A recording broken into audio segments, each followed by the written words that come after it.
Oh, hi and welcome. I'm Kira with the NICU Parent Network, and this is our Conversations on Loss series. We're doing this during the month of October, which we all know is Pregnancy and Infant Loss Awareness. What's wonderful about these chats is that not only are they live, but you can also go back and watch them at any time. I think we've made a lot of progress in over the last several decades in normalizing pregnancy and infant loss, normalizing those conversations. But it's still something that a lot of people suffer through in silence and in isolation.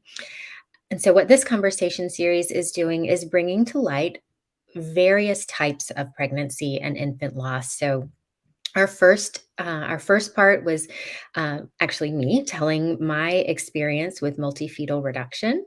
Last week, we spoke with Jen Canvasser of the Next Society, and she shared her experience with loss in multiples and loss after the NICU. And today I have my very good friend and colleague, Lisa Grubbs from NICU Helping Hands. Lisa has been with us with NICU Parent Network practically from day one. She served on our leadership team and our board of directors for a long time. And I'm just so thankful that she's here to share her experience with pregnancy loss. So, Lisa, thank you so much for being with us and being a part of these conversations. Thanks for having me. So let's start off and just tell us a little bit about your story. I clearly remember after a summit that we had several years ago, and you sent an email to me and you said, I have not shared this with anyone other Yeah. than, my husband and, my closest family. And I just want to tell you about what my experience with loss is. And so I was so honored to get that email, and so honored that out of that email has grown really some amazing work that you've done for other families. But that's what's so beautiful about these organizations that are a part of NICU Parent Network and about these leaders is that everything that is created for families comes out of an experience that the leader had.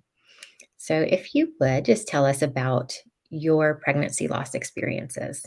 I clearly remember that summit, Kira. I believe I don't remember what year it was because I can't remember that much detail, but I do remember the summit and Casey Matthews. I remember her being there. She was pretty integral part of me realizing I needed to process Mm, those losses, and I do remember the conversation with you. So I'm married to a neonatologist. And at the time, when I was 28 years old, we had been married about 6 or 7 years, 8 years maybe at that point. And 6 years. We've been married 6 years, had waited through medical school and had gotten right to the end of med school. And I got pregnant. I was super excited. We had really wanted to have a baby before then and had been very responsible since he didn't have a job right. before getting pregnant. And so, we did what every, young couple does. We told everybody very early on. I mean, immediately. I was pregnant. We told everybody. And during the first trimester, I had started miscarrying. And, at the time, I didn't really know what was happening. Mm, mhm, I'm not really sure I had ever talked to anybody who had lost a baby mm, before then. And so we went in, had a heartbeat. Everything looked good. Everybody was like, sometimes this happens. mm, Don't panic. Everything, it should be okay. And mm. it wasn't. And so it was because people don't talk about miscarriage, you don't have a lot of information to know there's a broad spectrum of what happens in a miscarriage. And depending on how far along you are, what that looks like. Right. And I want to be sensitive to our audience Yeah. and the fact that this could be a triggering conversation, but I also want to be really transparent about what that looked like. because we don't talk about it, and we should. Right. We knew that after talking to a doctor a second time that I was actively miscarrying. We were at home, and I physically miscarried in the bathroom. Randy was finishing up medical school at the time. My obstetrician was a good friend, and his medical director advisor. And so he called our obstetrician, and he said, please bring what she's lost with you to the emergency room. And, I think people think, oh, first trimester, you're just going to miscarry and the body's going to reabsorb the baby. And that doesn't always happen. And so my sweet husband had to collect the remains of our baby, and we had to take the remains to the emergency room. When we got to the emergency room, that was an eye-opener, right? We went in, we checked in, our obstetrician was going to meet us there. He wasn't there quite yet. And when we told the intake clerk why we were there, she yelled back down the hall that there was a woman here who had a spontaneous abortion. And even though he was in medical school, I was not a medical person. And so that's all I heard. And I thought, wait, what? And I was so caught off guard by that verbiage, because there's so much wrapped up into the word abortion. And I looked at him and I was like, that's not what happened. I don't understand what they're talking about. So I was very distraught about that terminology. We were taken back to an exam room relatively quickly. Our obstetrician was there, which is unusual. I don't even know that happens anymore, but our obstetrician was there. He confirmed that I had miscarried. He was the first person who said, I'm so sorry for this loss. There was no one else in the emergency room who acknowledged that we had lost a child, that said, we're sorry. It was all very triage-y is the only thing I can describe it as. What do we need to do to get her in, to get her out, and have this room? Right. And so it was very disturbing, and he was very compassionate, but he was the only one. And I don't know if it was because he knew us or if that's just who he was. It may have just been who he was. And I tend to think that that's the case. But we quickly were discharged. Not a whole lot of follow-up information. Go home, rest, see your obstetrician in a couple of weeks or whatever. I had some complications after we got home. We had to go back because the bleeding had not stopped. And that was pretty much that first medical experience of loss with medical providers. And you wonder, I'm sorry to cut you off, but with okay. emergency room, because I know you've talked about this at conferences in terms of the need for training in psychosocial support for families who come through the emergency room in the midst of a miscarriage. And certainly, I don't mean to age you, Lisa, but it's okay. you do have adult children. And so this was, this was several years ago. I would hope that things have changed to some degree, but I wonder, because we still see the need for psychosocial support and training of, NICU clinicians. And it was 25 years ago that I experienced my first loss and was in an emergency room. It was several years after that. We had 3 young boys when I got pregnant again, and that was in 2005. So the first loss was 1997. Yeah. Yes, I'm 53. And The second loss was 2005, Mhm. and, nothing had changed during that time period. Actually, it was worse, and I think it was worse because I was even more aware Mm, of what was going on. right. Um, and 25 years later, in the work that I do, I don't find that it's changed Mm, very much at all. really? I think actually it continues to be an issue because resources are stretched thin, emergency rooms are busy, and it's not a priority. Emergency is treat the emergency, stabilize the patient, get them home. Mhm. It's not about resources. It's not about any of that. Mm, mm, And so I think it's a rare situation where you find that there are resources and people to talk to and to really do it well and do it right. right, Um, right. I continue to struggle to have those conversations with emergency room Mm, directors and physicians mm. about that. So So you said um, that your second experience was worse as far as how you were treated in the it emergency. was worse. It actually was worse. The first one was very brief, but at least my OB was there and was compassionate. The Right. second experience was worse because I knew I was miscarrying. Yeah. So, and because we had had so many problems with the first miscarriage, we immediately went to the emergency room. Um, there was no doctor. My doctor didn't come to meet me. Uh, I was checked in and told that they were going to catheterize me before they did an ultrasound. I was like, no, we're not doing that. That's not Mhm, necessary. mhm. And then they got ready to take me back for the ultrasound to check for a heartbeat, and they were going to make Randy leave. They weren't going to let him go with me. And he's such a sweet, compassionate, kind, laid back person. And I'll never forget him standing his ground and saying, we're going to sit right here on this gurney in this hallway outside this ultrasound room until you go talk to the radiologist because she's not going in there alone. So Mm, we'll sit right here. right.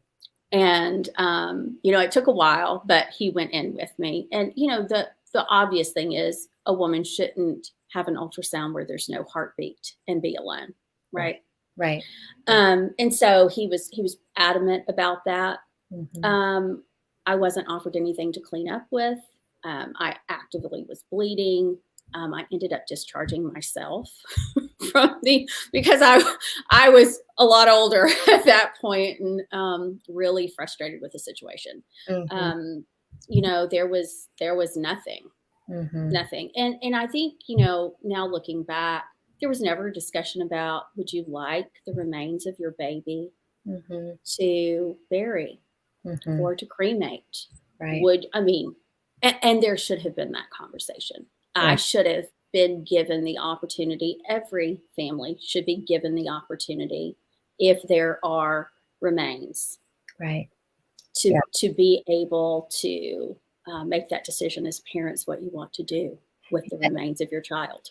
It seems, and I know this, um, just from my own inexperience before, becoming a parent myself and understanding, high risk pregnancy and loss and everything, but it's almost like if it happens in that first trimester, it's like it's not really a baby yet. Mm. And I think that, and that's one of the things that I think is so important for people to understand. And everybody's different, because there are some families who miscarry in the first trimester, and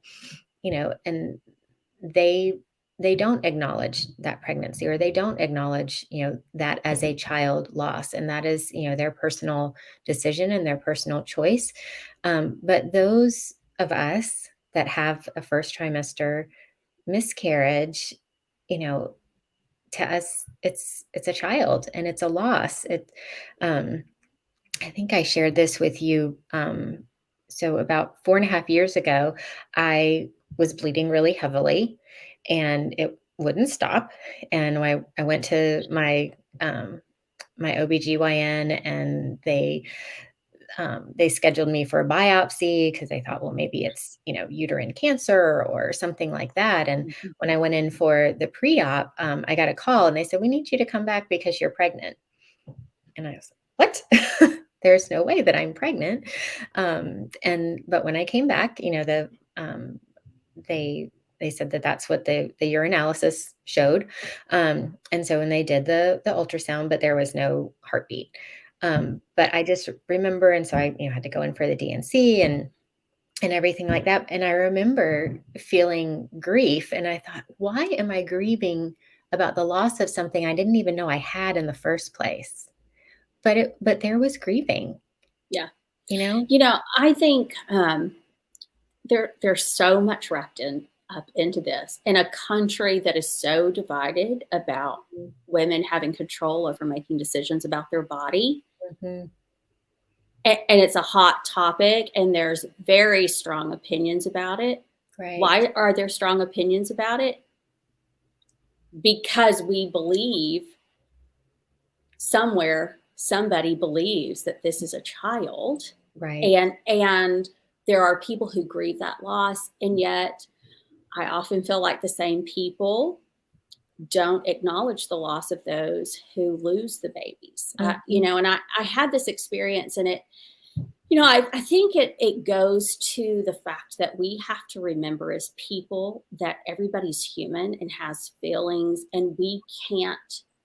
It's not our job to make something better.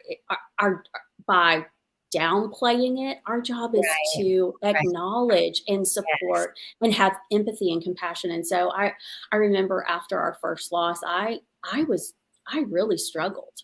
Mhm. And a lot of people knew that I was pregnant, and I Mhm. would go somewhere and they'd be like, "How are you feeling?" Because they didn't know I had lost the baby. Right. And that was hard. So I stayed home quite a bit. But I do remember going back to church, Mm. and I grew up in the church. I love the church. So, but this is an example of where we missed the boat and the mark on this, right?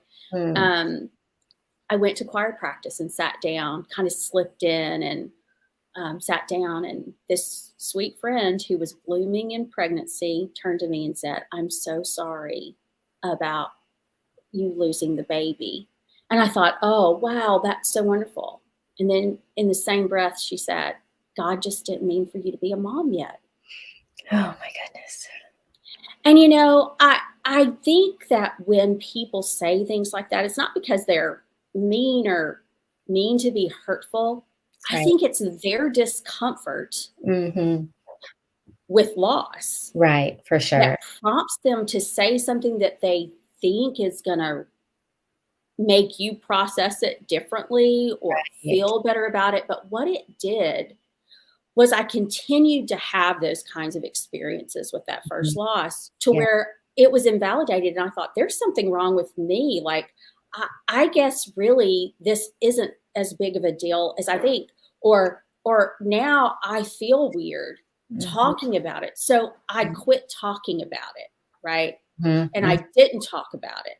Right. And I'd sit through Mother's Day at church and tears streaming down my face because my baby wasn't there. Right. And I didn't know if I could have another baby. Right. That's another thing people say a lot. "Oh, you can always have another baby. You're young." You don't know that. Yeah. Nobody knows that. Yeah. And so, and even if you can, it doesn't replace the child that you lost. And so Right. I really struggled with, was I making too big of a deal of it? But I Mhm. didn't feel like I was. Right. But I got to where I wouldn't talk about it. I absorbed the grief, I hid the grief, and I buried it. Yeah. The How long did same. you bury it? How long? What year was that? What year was that retreat?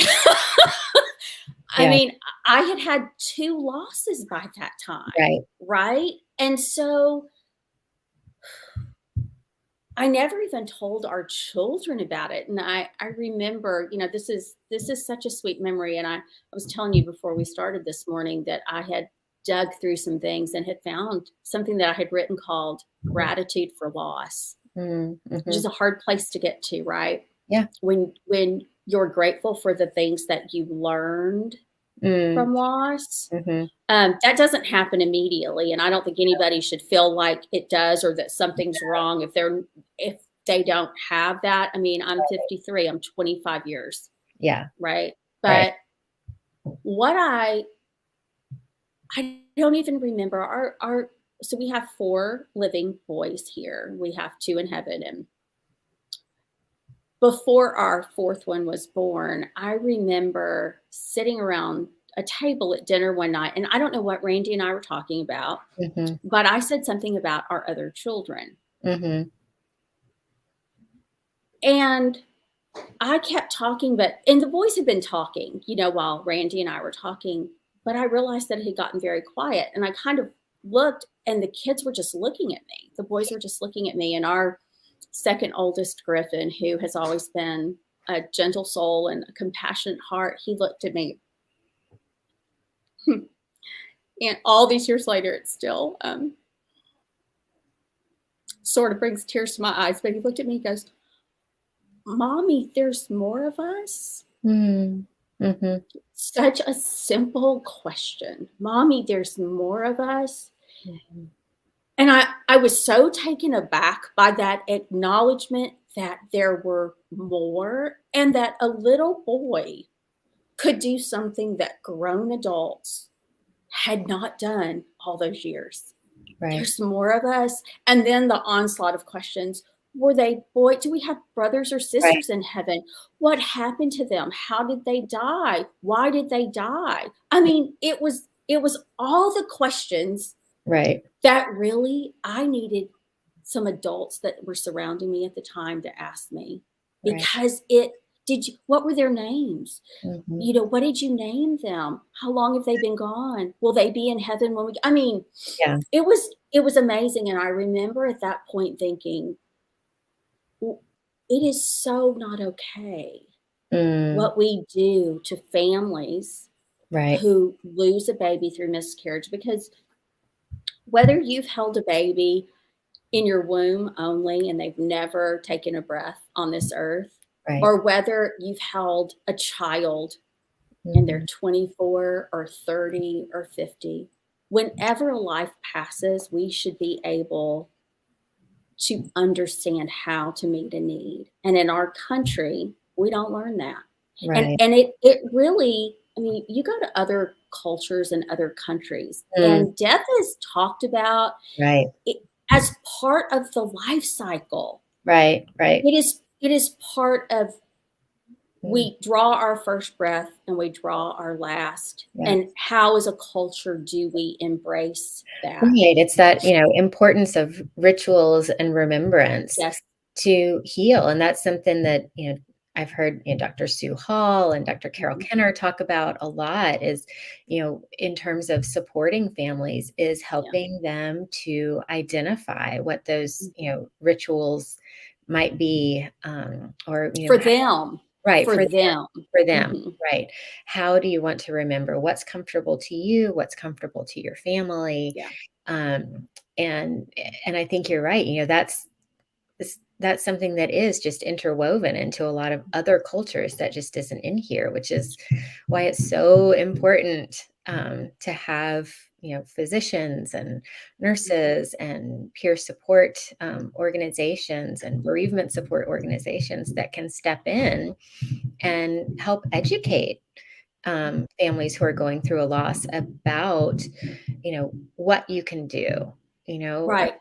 to give you those ideas that you just don't know exist because it's not, when you get pregnant, you don't plan for that baby to pass. No, you don't. And I think too, I mean, 25 years later, we're still talking about the right for perinatal bereavement access to families. Right. It shouldn't be just hit or miss depending on where you're at. No. Every practitioner, every person who comes in contact with a family who loses a baby at any point in time should have thorough, well-rounded training Yeah. around trauma-informed language. Yes. And they don't have to be able to be the one who gives the support in terms of tangible items, Right. but they do have to be trained in empathy, not sympathy, Right. but empathy, because empathy is the part that leads to compassion, which is the part that leads to action of Mm. supporting and helping a family. And I truly, Joyce, Meringer. So I read something of hers, and then when I was at that conference for Mhm. NPA, she Mhm. was actually in the audience, which was the strangest thing because I got ready to quote her, and somebody said, "Oh, she's in the audience," and I Oh thought my gosh. that's so weird, right? That's so Yeah. bizarre. But I want to read what she says because she's an NCC certified OB/RN and bereavement care coordinator. And in this article that I read that she wrote, she said, if we don't do it, it will never be done. Mm. And she was referring to advocating for bereavement care for women who miscarry in an emergency department specifically. And Mhm. yet 25 years after my miscarriage, we're still having this conversation. It hasn't changed enough for the conversation to not be needed. Right. And so I think people forget that miscarriage isn't just a physical complaint. It's Right. not like, oh, my finger hurts, or oh, I broke my wrist, or Right. my stomach. It's not just a physical complaint. Right. Right. Right. And Absolutely. we treat it like, well, we can put a band-aid on it and it'll be fine. But there's Right. some emotional implications to what we do with a family who has lost a pregnancy through miscarriage, any pregnancy, Mhm. any child, but specifically about miscarriage, whoever comes in contact with them sets their grief journey in motion. Yes. That Yes. is the Very mm, beginning of the grief journey.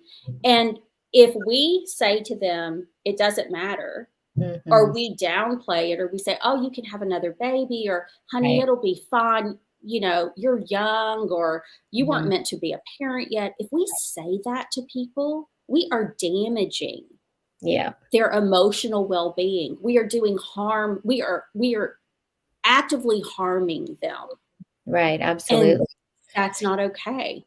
No. I think one of the things that is so important to remember whenever you're in a situation where you're with somebody who's hurting and maybe you don't know what to say. The thing is that there is nothing to say that's going to Right. alleviate the pain or the hurt. And if you don't know what to say, to me, I think the best thing you can say is, I am so sorry and I don't know what else to say, but I'm Mhm. here for you. Yeah.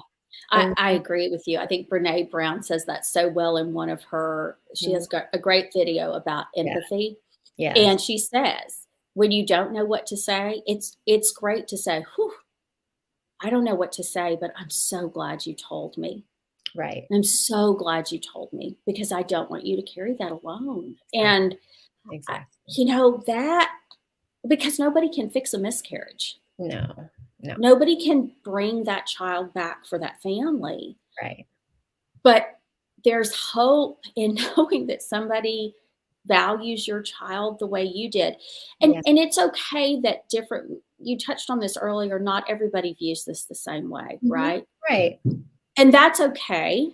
Mhm. That's fine. We have to take that person's lead, but we have to make sure that we don't put on them what our feeling is about it, Right. Right. right? We have to meet them where they are Right. and go that path with them as providers and Mm, really as friends, yeah. and as human beings. Right. That's what we're called to do, Absolutely. to Absolutely. support people. Yeah, 100%.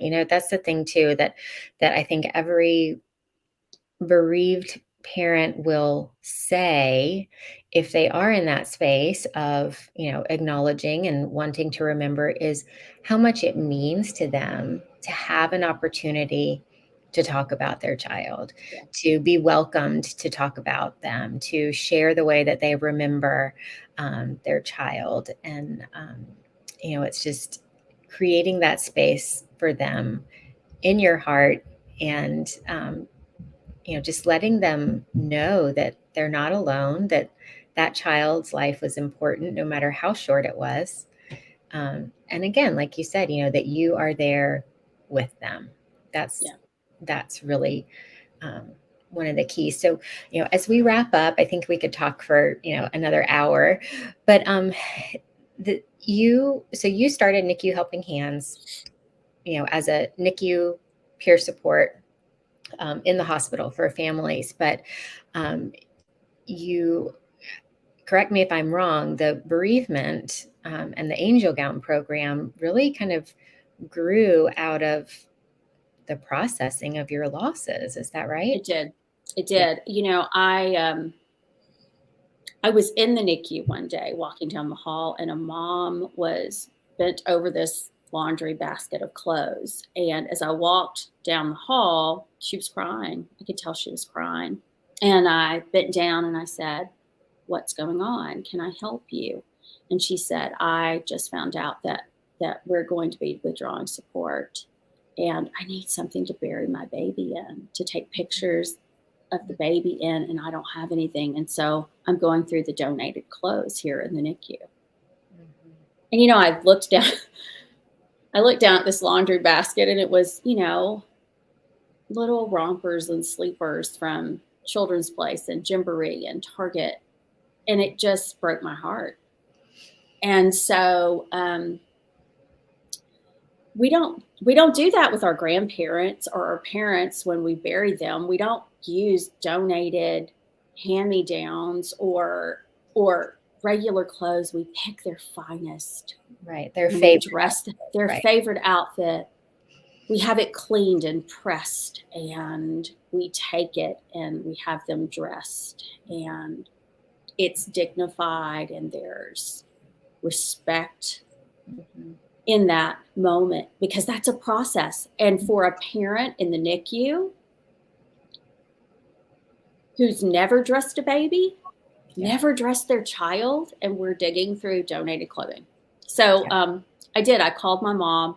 She took my wedding dress. We started just a small thing that, as you know, blew up into some international Right. crazy viral story in the Angel Gown program. NICU Helping Hands Angel Gown program was born, and we serve hundreds and hundreds of hospitals here in the country. We have hundreds of volunteer women who sew, and they take wedding gowns that have been donated and they turn them into bereavement garments for babies in the NICU, not in the NICU at any time. And it was a processing of my grief. And it was a way for me to say, I was impacted badly, but I'm okay, right? I'm okay. But man, I learned a lot from that. And out of that, there comes compassion and love and caring for families who they should never, ever feel like that, Yeah. or alone, or that their baby's not important and precious and worthy of beauty and worthy of dignity, and being wrapped in love by people who don't know them, Right. but being provided something out of love and compassion and caring for what they're going through. And they're beautiful. And I've, Thank you. I've donated my gown Yes. to you as well. And really, they are so special the way that they're individually wrapped and packaged. And you've got sizes from, Mhm. for the tiniest micro preemie up until I'm not sure what size, 3 months? Uh, about 14 pounds is 14 pounds. probably how far those gowns go. We have what's called an extra large, and it was really designed for full term and a little bit past babies. So because we have some older babies that Mhm. pass in the NICU for Right. sure. Right. And so yeah, Really beautiful, and I love well, the thank you. little the keepsake that you also send with each gown so that the family has something to hold on to, which Yeah. is so important for families. I think it is too. And many of the families decide to bury their child in them, or they do final pictures and then they shadow box the gown. Mhm. Um, it's really important to me and the team that works with me, and they're all volunteer women, and they're fabulous, and they're Yeah. mothers to me. They all mother me quite a bit, which is Right. really great. Because the art of sewing is a lost art, by the way. Yes, So if you're a yes. really fabulous seamstress, get in touch with me. Right. Um, but it's really important that every stitch is perfect. And we have a huge quality control process. Mhm. Things don't slip through that quality control process, because it should be as perfect as that child. Right. Yeah. And every child is perfect. And Yeah. so I think it's really important to honor the families and the babies that way. Absolutely. So, as we wrap up, I just have one last question for you. So, if you could tell a grieving family anything in this moment, what would it be? Um, that whatever they're feeling is right and it's okay, Mhm. and that to keep looking until they find people who will acknowledge and validate and love them through the grief, that they don't have to do it alone. Right.